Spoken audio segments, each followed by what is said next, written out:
Hello ពុកម៉ែបងប្អូនទាំងអស់គ្នាបាទថ្ងៃនេះខ្ញុំនឹងមកនិយាយពីដំណើរសង់ប្រេងតលេងនៅចកាទាំងអស់គ្នានឹងហើយក៏ស្រោតងើពីព្រឹកពូប៉ាប់ឡើងក៏ស៊ីបាយឆាប់បានទៅពីព្រឹកចឹងណាព្រោះផ្លូវវារើឆ្ងាយដែរចឹងក៏ស្រោតហូបបាយហូបអីទៅដើម្បីបានទៅឆាប់បានទៅដល់ចកាចឹងណាបន្តមកទៀតហ្នឹងយើងក៏បានធ្វើដំណើរទៅហើយបាទជាមួយនឹងអ្នកកាន់កាមេរ៉ាមែនហ្នឹងហើយក៏បានជិះម៉ូតូទៅតាមផ្លូវរហូតចឹងណាមើលទៅស្ពៀខ្លះទៅ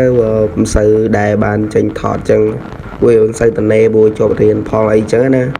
នឹងរសារវីដេអូនឹងវែងពេកខ្ញុំថតរៀងកាត់ដែរទេហ្នឹងហើយពេលមកដល់កន្លែងហ្នឹងគឺយើងបានមកដល់ហើយបាទគឺយើងដើរមកប៉ុណ្្នឹងហើយជិះម៉ូតូមករួចឯងព្រោះខែហ្នឹងខែភាសាចឹងណាព្រោះវារៀបផុកច្រើនដែរ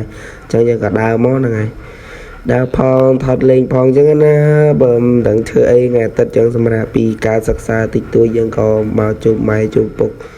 ដើម្បីមកសួរពីសុខភាពគាត់ខ្លះ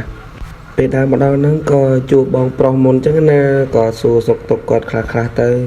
មកដល់ចំពេលពងភ្ជួរដីល្មមនឹងឲ្យភ្ជួរដីដាំស្រូវនឹងឲ្យអ្នកទាំងអស់គ្នាតបមកទៀតហ្នឹងក៏ដើរមើលទៅសភាពមួយជុំពីរជុំទៅនឹងឲ្យក្នុងព្រៃគ្មានអីទេមានតែប៉ុណ្ណឹងមកមើលគាត់ភ្ជួរដីភ្ជួរអីចឹងទៅដើរមើលទៅប្រាយគ្នាលេងចឹងទៅបន្ទាប់ពីយើងបានចូលមកដល់ក្នុងរោងហើយហ្នឹងក៏ម៉ែទៅដល់ក៏ម៉ែចំពេលម៉ែប្រើល្មមនឹងឲ្យគាត់ប្រើឲ្យយើងទៅមើលគោខ្ញុំឆ្ងល់ត្រង់ថាពេលខ្ញុំដើរទៅកន្លែងគោហ្នឹងហើយមិនគោគាត់តែឃើញខ្ញុំរត់ចឹងឲ្យបានតែផ្លាស់គោវាបានតែផ្លាស់គោដែរគាត់ដើរទៅគោផ្អើយមកចឹងដឹងថាមកពីមូលហេតុអីមកពីអាក្រក់ពេកគុំទៅ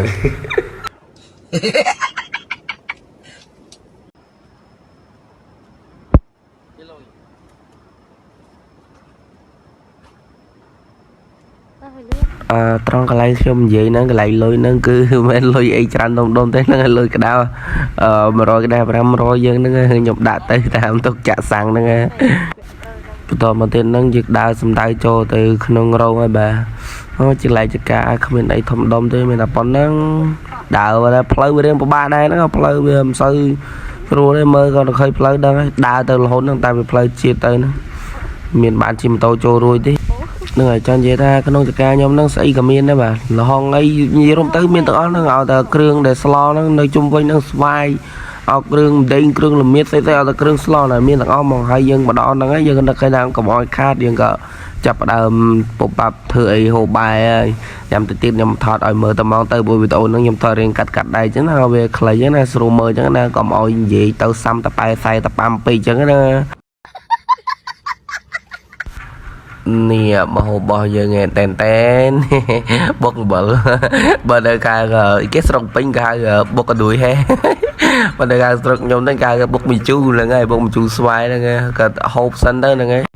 ដល់មកមើលពីខ្ញុំហូបទាំងអស់គ្នាថាវាឆ្ងាញ់ប៉ុណ្ណាគួរឲ្យលេបទឹកមាត់ប៉ុណ្ណាបាទចាំមើលណា